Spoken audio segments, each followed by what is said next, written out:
गरुड़ पुराण आचार 205 116 में बताया गया है। चरक संहिता क्या कहती है? स्तोत्र 8:19 में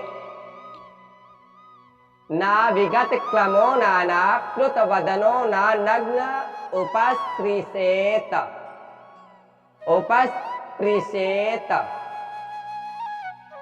ये कहती है। और नीति वाक्यामृत 25-28 में क्या बताया गया है? आतपसंत तप्तस्य जलावगाहो दृढ़मान्द्यम शिरोव्यथाम च जनयति। अर्थात बिना शरीर की थकावट दूर किए बिना मुख धोए स्नान नहीं करना चाहिए। मुख धोए बिना स्नान नहीं करना चाहिए। सूर्य की धूप से संतप्त व्यक्ति यदि तुरंत बिना विश्राम के स्नान करता है तो उसकी दृष्टि मंद पड़ जाती है, मंद पड़ जाती है और सिर में पीड़ा होती है। इसलिए विश्राम जरूर करना चाहिए। थकान दूर करने के बाद हम सब को स्नान करना चाहिए। कांसे के पात्र से निकाला हुआ जल कुत्ते के मूत्र के समान अशुद्ध होने के कारण स्नान और देव पूजा के योग्य नहीं होता। उसकी शुद्धि पुनः स्नान करने से ही होती है। इसलिए कांसे के पात्र में हमें कभी स्नान जल भर करके उसमें से या कांसे के पात्र से हमें स्नान नहीं करना चाहिए। नग्न होकर के कभी स्नान नहीं करना चाहिए। वामन पुराण बता रहे हैं खास तौर से स्त्री को तो करना ही नहीं चाहिए, स्त्री पुरुष दोनों के लिए बताया गया है। वामन पुराण 1441 में बताते हैं न चा स्नायित वै नग्नो न सकी सईत कदाचन। नग्न होकर कभी स्नान नहीं करना चाहिए, कभी स्नान नहीं करना चाहिए।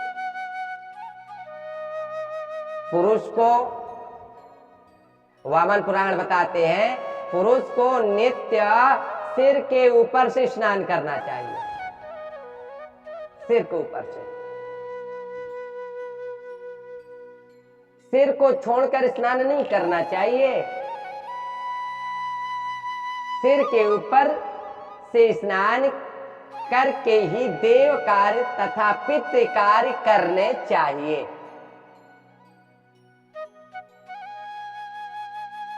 बिना स्नान किए कभी चंदन आदि नहीं लगाना चाहिए, कभी नहीं लगाना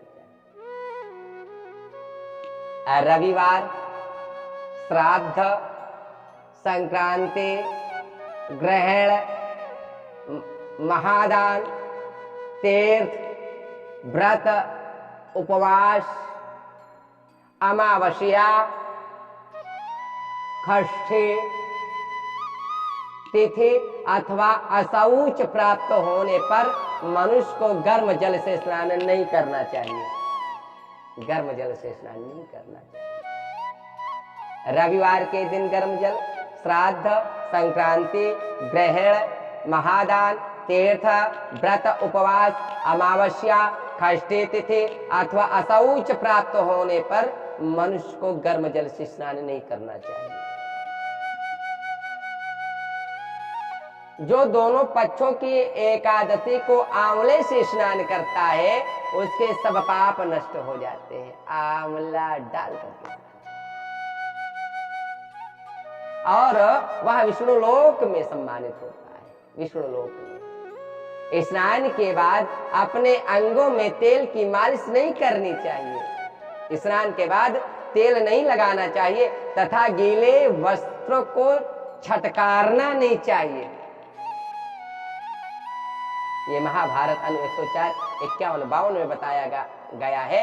स्नात्वा च नाव मृजेत गात्राणि सुविचक्षणः न चानुल्लिपेद स्नात्वा स्नात्वा वासो न निर्धुनेत।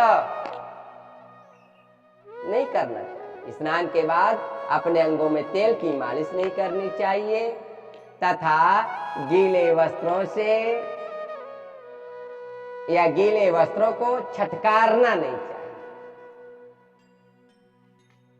लघुहारे स्मृति विष्णु पुराण, मार्कंडेय पुराण, ब्रह्म पुराण, वामन पुराण, स्कंद पुराण, विष्णु स्मृति, नरसिंह पुराण, चरक संहिता, ये सब क्या बताती है? केसान न धोनेत।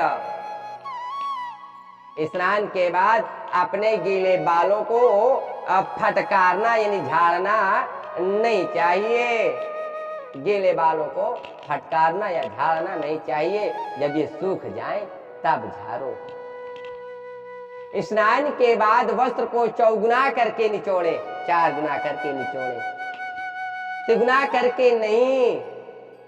घर में वस्त्र निचोड़ते समय उसके छोर को नीचे करके निचोड़े, छोर को नीचे करके निचोड़े। और नदी में स्नान किया हो तो ऊपर की ओर छोड़ करके भूमि पर निचोड़े। निचोड़े हुए वस्त्र को कंधे पर ना रखें, कंधे पर ना रखें। स्नान के बाद हाथों से शरीर को नहीं पोंछना चाहिए। ये स्कंद पुराण ब्रह्म धर्मान बता रहा है 68 और 69 में। करेणेनो मृजेद गात्रम। स्नान के बाद हाथों से शरीर को नहीं पोंछना चाहिए।